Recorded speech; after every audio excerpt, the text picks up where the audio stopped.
कोशिश कर रहे हैं गुजरात, लेकिन उनकी पार नहीं पड़ रही, क्योंकि उनका रूट क्या है, गजनी मतलब अफगानिस्तान, अफगानिस्तान से पाकिस्तान, पाकिस्तान में आते थे पंजाब, पाकिस्तान में पंजाब दो है ना, आधा पंजाब पाकिस्तान के पास आधा, तो वो पाकिस्तान वाले पंजाब, पाकिस्तान वाले पंजाब से अपना पंजाब, अपने पंजाब से राजस्थान, राजस्थान से गुजरात।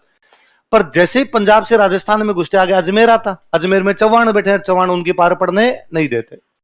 तो इस बार गौरी ने दिमाग लगाया, उसने कहा अजमेर बाईपास करना है, अजमेर जाना ही नहीं, चौहानों की तरफ जाना ही नहीं। तो क्या तरीका है कि अफगानिस्तान से पाकिस्तान, पाकिस्तान में पंजाब नहीं, पाकिस्तान में सिंध, पाकिस्तान में सिंध, सिंध से सिरोही, सिरोही से गुजरात, अजमेर बाईपास हो गया।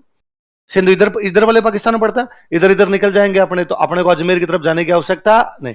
तो अजमेर बाईपास कर रहा हो, तो सिंध से सिरोही की तरफ होते हुए गुजरात जाना चाहता है। गुजरात का राजा कौन है?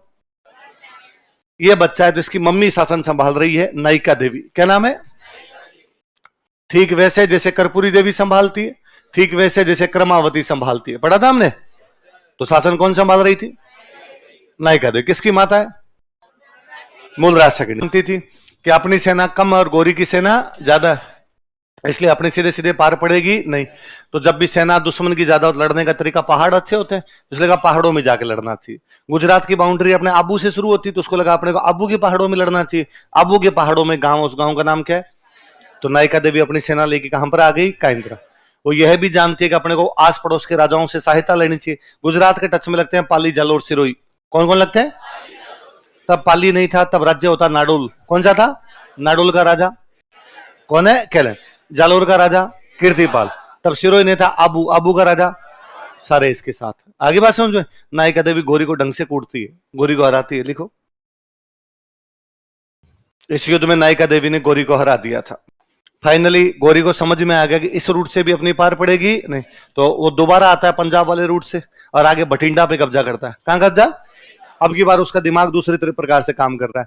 इस बार वो ये सोच रहे हैं कि अपने उधर से आते हैं, वहां से घुसते हैं अपने, वहां से घुसने के बाद पंजाब, पंजाब से हरियाणा, हरियाणा से दिल्ली चलते हैं, गुजरात नहीं चलते। कहां चलते हैं? दिल्ली। तो पहले कब्जा कहां करते हैं? दिल्ली। लेकिन दिल्ली पे कब्जा करके बैठ गया पृथ्वीराज, इसलिए पृथ्वीराज ने उनको पंजाब क्रॉस करते हरियाणा में रोक के त्राइन के युद्ध से वापस भगा दिया। लेकिन दोबारा वो त्राइन वाले शहर इस बार कहां कब्जा कर गए? दिल्ली। दिल्ली पे जब कब्जा हो गया तो वो छोड़ के गया कुतुबुद्दीन ऐबक को। किसको? फिर ऐबक ने गुजरात पर अटैक किया। ऐबक ने कहां अटैक किया? तो धारावर्ष फिर गुजरात वालों की सहायता करता है। फिर ऐबक मर गया। ऐबक के बाद राजा बना इल्तुतमिश। कौन बना? उसने फिर गुजरात पर, गुजरात लूटपाट वाली जगह थी, पैसे के लिए आते थे यहाँ पे, फिर अटैक किया। इस बार फिर धारावर्ष ने सहायता की। तो धारावर्ष 3 सुल्तानों से लड़ा है, गौरी, ऐबक, इल्तुतमिश। कौन कौन से? गौरी वाला बहुत फेमस युद्ध है, उस युद्ध का नाम क्या है? काइंद्रा। बाकी 2 के खिलाफ और लड़ा है। किस किस के? कुतुबुद्दीन ऐबक और इल्तुतमिश। कौन कौन? तो बताओ देखे। किसकी सहायता कर रहा है इनके खिलाफ?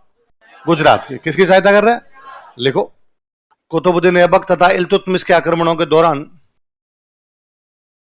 During attacks of Qutubuddin Aibak and Iltutmish,